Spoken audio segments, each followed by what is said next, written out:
Sure. Okay, my presentation is about Louise Piper, who painted the pieces in front of me.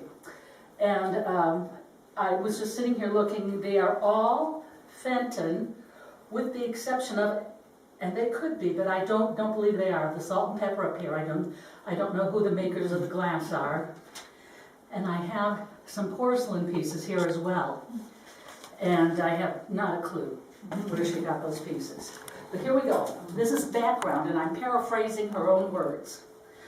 Louise Piper was born in Irwin, Pennsylvania in 1907 and moved to Jeannette when she was young. In 1920, young Louise watched German glass decorators on her way to school. One fellow eventually invited her into the building and asked her if she'd like to learn. Soon, she worked part-time for the Jeannette Shade and Novelty Company at the age of 13. Wow. She worked at Jeannette through high school, and after graduation, went with the company as an apprentice decorator. She worked every night after school, on Saturdays, and during summer vacation. She was taught to lay out designs, mix colors, and what colors would be fired on top of one another. She was an apprentice in the 30s, as there wasn't an opening as a decorator, as all these old German men did the decorating. But they had her banding on pieces in fine gold, and banding would be like this. These older men weren't reliable to make these straight bands, and so that's what they had her doing, was banding. Doesn't look like anything else here. Oh, this is banding as well, but I know she made that later. These old gentlemen in their 70s and 80s weren't quite as steady as they once were. She'd want a day off now and then, but the Germans kept after her. One would go to her house and tell her mother, Louise was not in today. Her mother would go find her and lecture her. You wanted to get into this, so now you must stay with it. While she loved to work as a teenager, she naturally missed some of the other things. There was a lovely park in Jeannette where the young people often went swimming. Louise would go too occasionally, but the Germans came after her, and back to work she went. The owners of Jeannette Shade and Novelty had a close working relationship with Westmoreland Glass, which was located nearby in Grapesville. When business was slack at one place, they'd send her to work at the other. So now we've got her working at Jeannette. We've got her working at, what did I just say? I told you I got the paper. Westmoreland. They also sent her to a place in Greensburg where she learned to paint china. She was let go from Jeannette during World War II because of a shortage of gas and soda ash. So Louise worked at a pottery during the war years. When the war was over, the German workers returned to Germany and Israel. Probably many Jewish, same as Abel Wasserberg Company decorators. Hence, AWCO, Jeannette, and Westmoreland having many designs reflecting their Bavarian painter roots. Louise was invited back to Jeannette on a permanent basis. For more than 40 years, she decorated at plants in Westmoreland County, Pennsylvania, and didn't leave until she was offered a job at Fenton in 1968. She said while working at Jeannette in 1967, Tony Rosina, who later became a glass designer at Fenton, he was a fellow worker at Jeannette, asked her if she'd paint some blanks for him. The next day she came home from work and there were boxes upon boxes piled on her front porch. Louise spent the night painting pieces and the next day took them to Jeannette where they were fired. After work, she took the boxes to Greensburg and put them on the 6 o'clock Greyhound bus. Rosina picked them up at midnight in Marietta, and within months, Louise was working with him at Fenton. At her arrival at Fenton, they hired 6 to 7 people with some art training. Louise bought paint and brushes and began training her novices. No special facility had been built for the decorators, so they took her shop in an unoccupied space in the basement where there was a small kiln for firing. Remember, Fenton started out as a decorating company, but dropped the department during the Depression, and there hadn't been a decorating department for 30-some years. By the time Louise had her department transferred up to the permanent digs on the first floor, as director of decorating, she had trained over 70 decorators. Not all stayed. She developed designs and trained other artisans to duplicate her ideas, while expected to paint herself. At the same time, many Fenton artists honed their skills under Louise's watchful eyes. One of these was Frances Burton. I don't know how y'all are familiar with Fenton.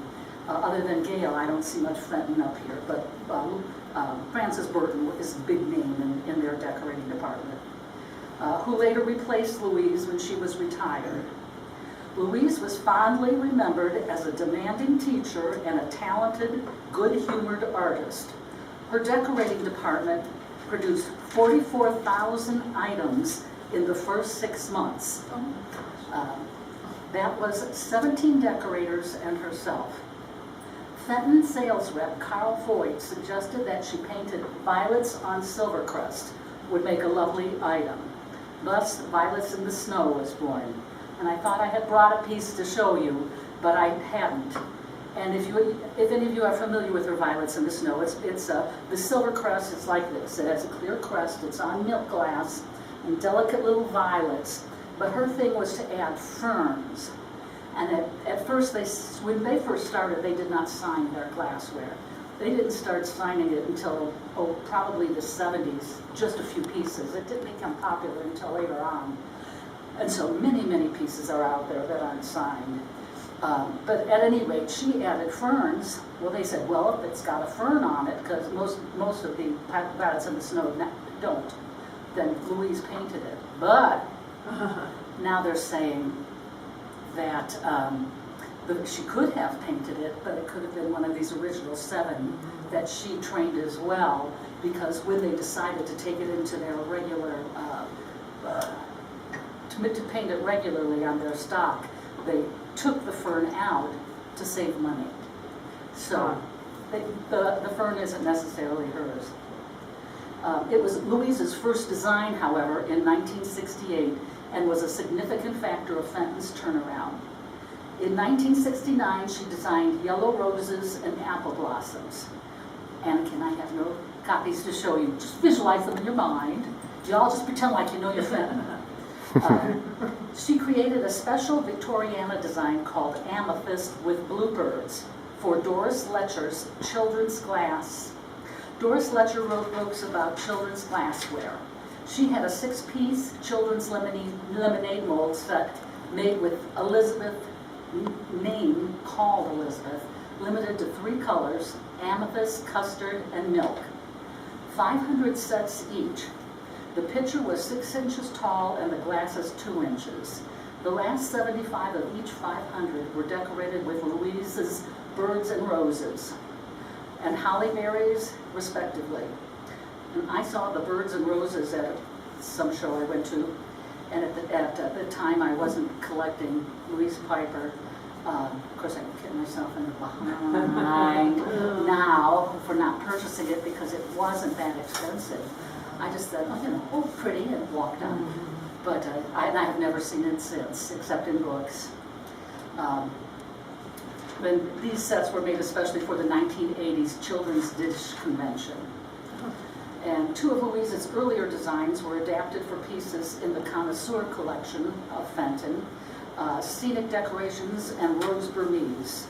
And you all are familiar with Burmese glass, whether you know Fenton's or not, but if Fenton's will have this rose picture on it, she decorated that. In 1980, a special order was created in a pansy motif for O'Neill's of Akron. In 1981, birds and holly on milk glass for Gimbel's. In 1988, Hershey's Chocolate of Hershey, Pennsylvania, ordered a group of samples decorated by Louise for their gift shops, and these were the chocolate roses on custard, if you have ever seen that. That's really neat, yeah. She developed silver poppies on ebony, blackberries on milk glass. Here's blackberries, but this is not milk glass, this is porcelain. Strawberries on milk glass. These are my favorite. Bluebirds on hobnail. Here's bluebirds, and it is the only one I've ever seen. You need to hold it up. Pardon me? Hold it up. Nobody can see your bluebirds. It's the only bluebirds I've ever seen that hasn't been on custard, and I'm not a big fan of custard with the satin finish. So when I saw this, yeehaw, I picked it up. Yeah. And I got this from John Walk, and it didn't have a top. So I almost didn't get it, because I'm one of these, I gotta have complete. But I found this, and I decided it was good enough. Oh. Let's see. Initially, none of her pieces were signed. In later years, she began signing her pieces for collections in the gift shop. Fenton Gift Shop began as a way to sell discontinued glassware and glass seconds. Edward Radcliffe from the Williamstown Antique Mall told me that she often wandered into the gift shop and just pulled up something and painted on it. And I suspect this could be where my bird came from, because he told me it was a sample, and that would have been in the gift shop. And if she just picked it up to start painting, she could have picked it up without a top. So this could be the way it came, but it looked naked to me, so I could cover it. Also, they sold seconds, and this one is obviously a second. If you look at it up close, it has like a bubble here, a raise. And that's no way this would have been sold for first. So I could see her going through the gift shop saying, aha, picking this up and starting doing her thing. Let's see.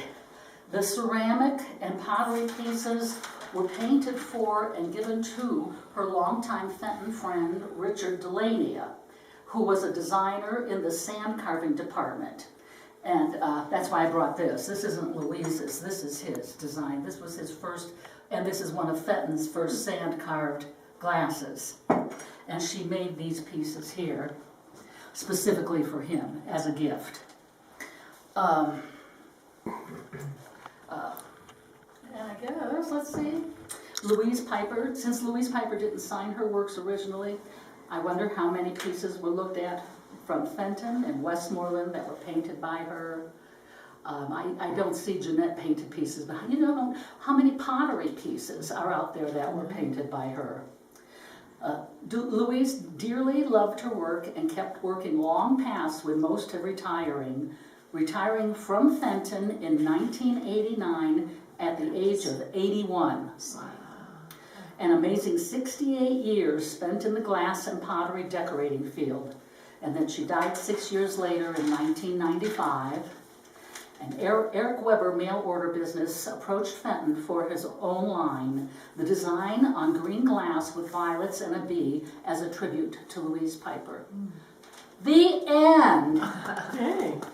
Any questions? Yes, sir. Is it marigolds, that cased vase? You didn't really talk about as that. a matter of fact, this was a piece that Fenton got from Consolidated. This was a Consolidated I was going to mold. say, it looks like it. Yeah. And I didn't talk much about the pieces. I have just recently heard that the pansies, if you see anything unsigned Fenton in pansy, and usually they're a brighter color, that is definitely a Louise Piper, because she was the only one allowed to paint pansies on the Fenton line. I guess that's it. And like I said, if anybody knows who made that mold for the salt and pepper, please let me know. I have no idea who made that. What about the And black all of vase? my pieces are signed Oh. somewhere, sometimes more than once. I just thought she does. I like her because they were reserved. Before she started paying for Fenton, things were more reserved, just maybe a rose or a rose and a rosebud, or, you know, and all of a sudden she came along and started splashing paint all over the pieces and bright colors and cheerful, and that's why her decorating appeals to me, that she just really took over her canvas per se. And who doesn't, you know, we love our glass because of it's hand blown and it's it's art unto its own, but then you take that art unto its own and paint on top of it. It's art on art. What more can we ask for? And what amazes me about painting on glass is it's not like painting on a canvas, a flat surface. How do you learn to make a strawberry look like a strawberry when it's indented, or if it bulges out? How do you make a rose look like a rose in proportion on a curved surface? You know, I'm not saying she's the only one. There's a lot of very talented artists out there that paint for different companies now. But she's known as one of the first ones to bring it back during that period. No, you're only allowed one question. One question. Yes, John? What's with the porcelain? The tea set. This one? What's in it? Oh, is that porcelain? Yeah. It's a teapot. Is that glass? No, this is. Who made porcelain. that? And then she made her little. Oh, what was the company that made it? I don't know. Oh. I don't know any of all these porcelain pieces and the ceramics were made for her buddy that designed the first sand carved piece for Fenton. But I don't know who the company was that made the blanks. Can't help you there. No worries. And the rest are all Fenton. This was a thrift store find, 50% off day, little high C, twist in flamingo. Twist, right? Yeah. Okay. Yeah. That was $1.50. Flamingo's the color? Yeah. That's the color. And this I just pulled out of my junk room. It's not real old, but it's a pattern, a golf pattern that was used by Broadmoor.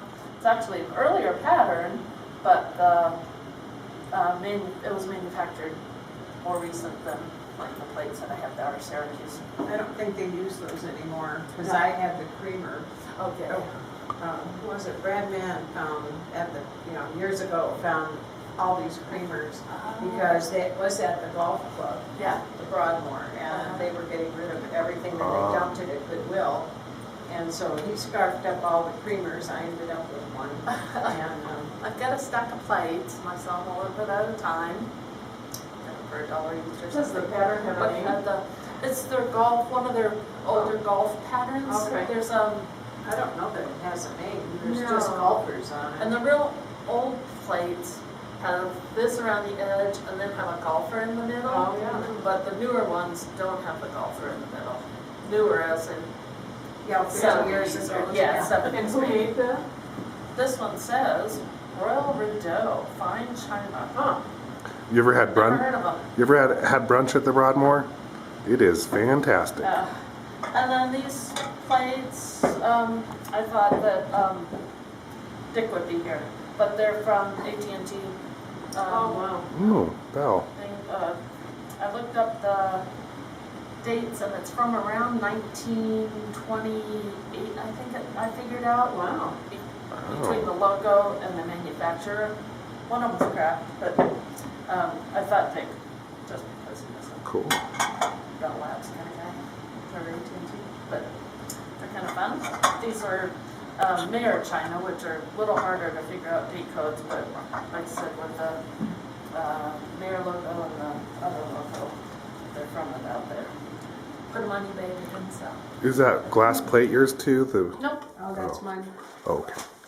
Well, while you're standing there. This is Candlewick. And I've never, ever seen this design on Candlewick before. It's acorns and an oak leaf. And I don't know if it looks really gold. If you're outside, it's definitely gold, but sometimes it tends to look silver. Wow. But, yeah, my son-in-law found it at Goodwill. Oh, he knows not to leave anything good. That's all I really know. neat. It's not a real common piece either. You see it sometimes, but I've never seen the silver before. no. I've never seen that pattern. No, I haven't either. It's the only acorn I've ever seen on a piece of candlewick, and I've got a lot of candlewicks. Did Imperial make that pattern on other pieces, not candlewick? I don't know. Oh, okay. It sounded like maybe there was a known pattern of.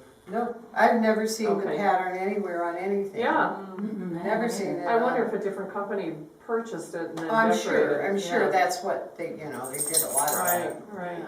But yeah, a lot of those flower etchings on candlewick were done not by Imperial, but Right. by other people.